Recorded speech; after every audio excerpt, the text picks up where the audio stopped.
প্রিয় দর্শক বন্ধু, পুরুষ এবং মহিলারা বাড়ির কাজ করবে, রান্না করবে, বাচ্চা জন্ম দেবে, বাচ্চা লালন পালন করবে, তারা রান্না করবে, রান্নাঘর সামলাবে, বাড়িতে থাকবে, তারা খেলাধুলা করতে পারবে না, তারা গাছে চড়তে পারবে না, তারা বাইরে ঘোরাঘুরি বেশি করতে পারবে না। পরিবারের পুরুষ সদস্য যেভাবে বলবে তাকে সেভাবেই চলতে হবে। পুরুষ সদস্যর কথা এবং তার নিয়ম রীতি এগুলো মেনে চলতে হবে। অর্থাৎ একজন মহিলা, একজন মেয়ে, সে বাড়িতে রান্না করবে, সে বাচ্চা জন্ম দেবে, বাচ্চা লালন পালন করবে এবং এক প্রকার যৌনদাসী হিসাবে থাকবে। অর্থাৎ পুরুষের অধীনে সে থাকবে। পুরুষ যা বলবে তাকে সেটাই করতে হবে। এটা আমাদের সমাজে আমরা দেখি। একেই আমরা এক প্রকার বলা যায় লিঙ্গ বৈষম্য বলতে পারি। লিঙ্গ বৈষম্য অর্থাৎ লিঙ্গ সমস্যা, যেটাকে আমরা জেন্ডার ইস্যু বলি, বর্তমান সমাজ ব্যবস্থায় যার প্রভাব খুব খুব ভয়ঙ্করভাবে দেখা যায়। কোনো ব্যক্তি বা কোনো গোষ্ঠীর উপর পূর্ব কল্পিত অর্থাৎ কল্পনা কিছু ধারণা, যেগুলো সীমিত জ্ঞান এবং অভিজ্ঞতার ভিত্তিতে চাপিয়ে দেওয়া হয় এবং সেই নির্দিষ্ট গোষ্ঠী বা ব্যক্তিকে না জানিয়ে একটা সরল নেতিবাচক অনুমানের ভিত্তিতে তাদের উপরে চাপিয়ে দেওয়া কিছু নিয়ম। এই লিঙ্গ সমস্যা বা জেন্ডার ইস্যু এর উৎপত্তি কিভাবে, আমরা কিছু আলোচনা করি। একটা মহিলা বা মেয়ে সে খাবার খায়, একটা পুরুষ মানুষ সেও খাবার খায়। একটা মেয়ে বা মহিলা তার অঙ্গ প্রত্যঙ্গ আছে, একটা পুরুষ তার অঙ্গ প্রত্যঙ্গ আছে। একটা মহিলা বা পুরুষ সে খাবার খায়, আবার একটা পুরুষ এবং একটা পুরুষ সেও খাবার খায়। একটা মহিলা সে শ্বাস প্রশ্বাস চালায়, একটা পুরুষ সেও শ্বাস প্রশ্বাস চালায়। একটা মহিলার তার জ্ঞান বুদ্ধি বিবেক অনুভূতি আবেগ উচ্ছ্বাস উগ্রতা সব কিছুই আছে। একটা পুরুষের জ্ঞান বুদ্ধি বিবেক উদ্বেগ উগ্রতা এগুলো আছে, তার অনুভূতি এগুলো আছে।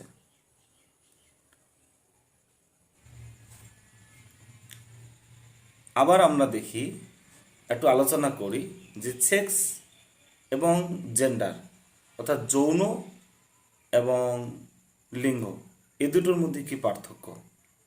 এই পার্থক্যটা আমরা একটুখানি বোঝার চেষ্টা করি। সেক্স যেটা হলো ন্যাচারাল বা ঈশ্বর প্রদত্ত, প্রকৃতিগতভাবে এবং ঈশ্বর দিক থেকে অর্থাৎ ঈশ্বর থেকে আসা। সেক্স বা যৌন এটি সর্বত্র বিরাজমান, কিন্তু লিঙ্গ এটি পরিবর্তনশীল সমাজ সংস্কৃতি অনুযায়ী। সেক্সের ক্ষেত্রে অর্থাৎ যৌনর ক্ষেত্রে সেটা প্রধান পুরোহিত সংক্রান্ত এবং লিঙ্গর ক্ষেত্রে সেটা সম্পূর্ণরূপে পুরোহিত প্রধান নয়। সেক্স এটা পরিবর্তন করা যায় না, লিঙ্গ কিন্তু পরিবর্তনশীল, এটা পরিবর্তন করা যায়। এই লিঙ্গ সমস্যা কিভাবে সৃষ্টি হয়, অর্থাৎ জন্মের পর থেকে পরম্পরাগতভাবে শিশুদের হৃদয়ে শিশুদের মস্তিষ্কে বিভিন্নভাবে তাকে প্রভাবিত করা হয়, বিভিন্ন কথা বিভিন্ন আচরণের মধ্য দিয়ে বিভিন্ন ব্যবহারের মধ্য দিয়ে। আমরা যদি কিছু গুণাবলী দেখি তাহলে দেখি যে মহিলারা, মেয়েরা তারা স্তন্যপান করাতে পারে এবং বাচ্চা জন্ম দিতে পারে। পুরুষ তারা স্তন্যপান করতে পারে না এবং বাচ্চা জন্ম দিতে পারে না। আমরা যদি দেখি যে জন্মের পর একটা শিশু যখন জন্ম নেয়, একটা ছেলে শিশু যখন জন্ম নেয়, তার সময় পরিবেশ বা সমাজ যেভাবে আনন্দ বা উল্লাস বা তারা খুশি হয়, একটা মেয়ে শিশু জন্মগ্রহণ করলে আমাদের সমাজ, পরিবার, আত্মীয় স্বজনেরা সেভাবে আনন্দ বা উল্লাস হয় না। হ্যাঁ, কিছু কিছু ক্ষেত্রে দেখা যায় যে মানুষ যারা সচেতন, যারা এই বিষয়ে সচেতনতার মধ্যে আছে, তারা কিন্তু অবশ্যই আনন্দিত হয় একটা মেয়ে শিশু জন্মগ্রহণ করলে। কিন্তু বরাবর যদি আমরা বেশিরভাগ ক্ষেত্রে দেখি যে এখনও কিন্তু একটা বিষয়ে লক্ষ্য করি যে ছেলে শিশু জন্মগ্রহণ করলে আমাদের পরিবেশে একটা আনন্দ বা একটা খুশি তারা একটু বেশি উপভোগ করে আর কি। ছেলে শিশু যখন জন্মগ্রহণ করে তার খাওয়া, তার কাপড়, তার তার সাথে কথা বলার ধরন, এগুলো সব আলাদা। মানে তারা একটা কি বলা যায়, তারা একটা সিস্টেমের মধ্যে দিয়ে তার সাথে কথা বলে।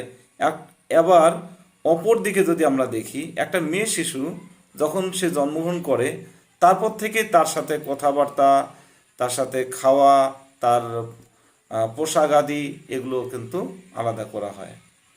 ছেলে শিশুকে অনেক সময় আমরা দেখি যে তাকে বেশি খাওয়ানো হয়, সে ছেলে মানুষ, সে বড় হয়ে বীর হবে, মজবুত হবে, শক্তিশালী হবে। অপরদিকে একটা মেয়ে, সে দুর্বল, সে অল্প খেলেও হবে, সে বেঁচে থাকবে। এরপরে আমরা দেখি সেই ছেলে শিশুটাকে বাড়ির কাজ করানো হয় না, অর্থাৎ সে ঝাড়ু দেবে না, সে রান্না করবে না, সে কাপড় কাচবে না। এবং অপরদিকে মেয়ে শিশুটাকে ছোটোবেলা থেকে তাকে শেখানো হয় বাড়ির কাজ করতে হবে, ঝাড়ু দিতে হবে, রান্না করতে হবে, কাপড় কাচতে হবে। এইভাবেই তাকে শেখানো হয় এবং তার দ্বারা করানো হয়। একটা ছেলে শিশু সে কান্না করলে তাকে বলা হয়, কেন মেয়েদের মতো কান্না করো, অর্থাৎ মেয়েদেরকে দুর্বলভাবে দেখানো হয় প্রতি মুহূর্ত। যদি সে ব্যথা পায়, যদি সে কান্না করে, তাহলেও বলা হবে কেন মেয়েদের মতো কান্না করবে, ছেলে মানুষ তো কান্না করার শোভা দেয় না, মেয়েরা কান্না করবে, মেয়েরা দুর্বল হবে।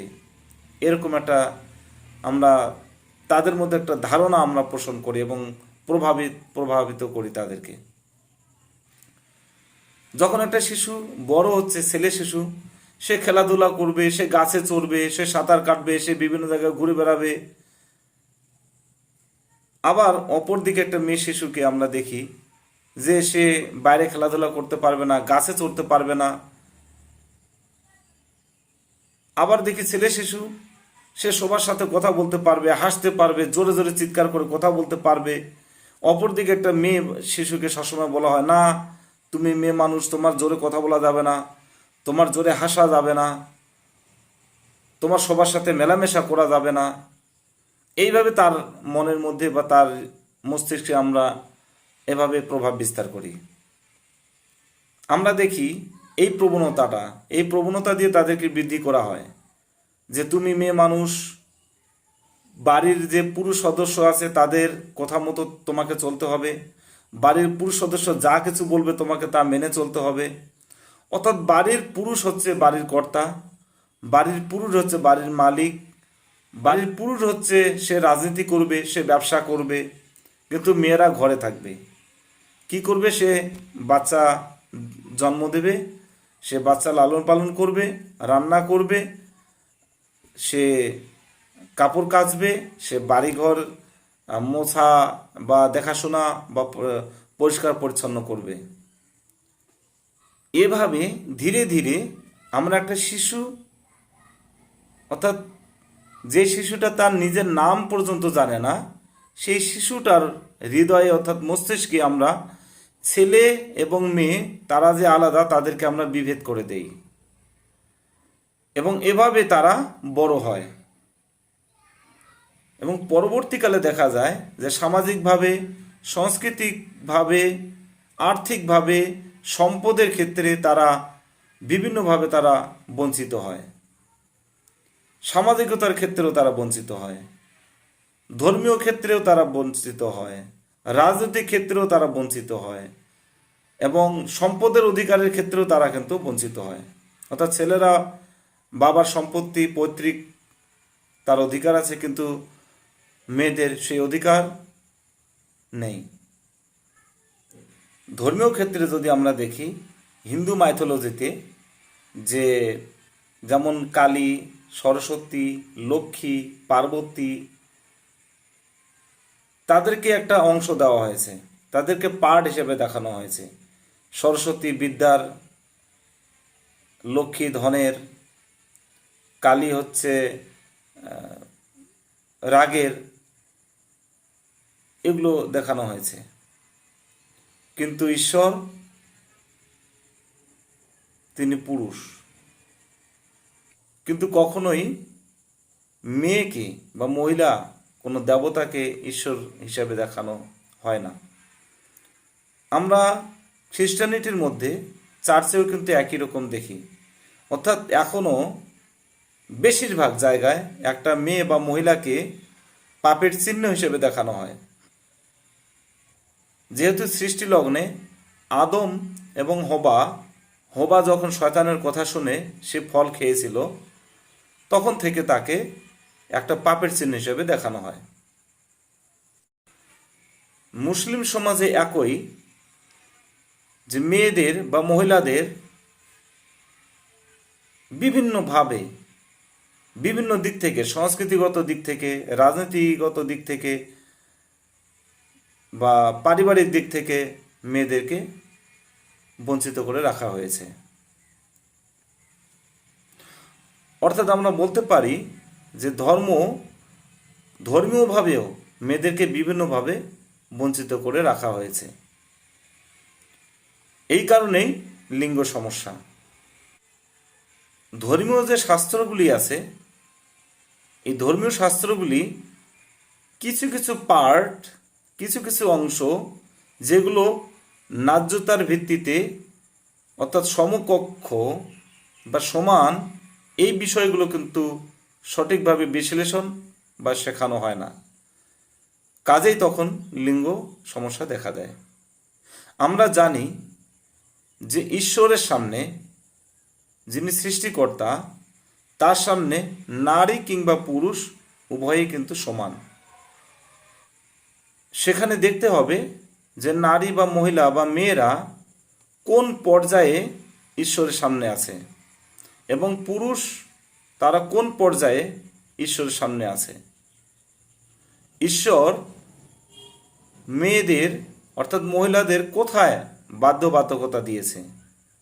যদি আমরা মেয়েদের বা মহিলাদের বিভিন্নভাবে বঞ্চিত করে রাখি বা বঞ্চিত করার পরিকল্পনা করি বা করা হচ্ছে, তাহলে বাস্তবে আমরা ঈশ্বরের যে ব্যবস্থা বা নিয়ম বা ঈশ্বরের আদেশকে অমান্য করছি।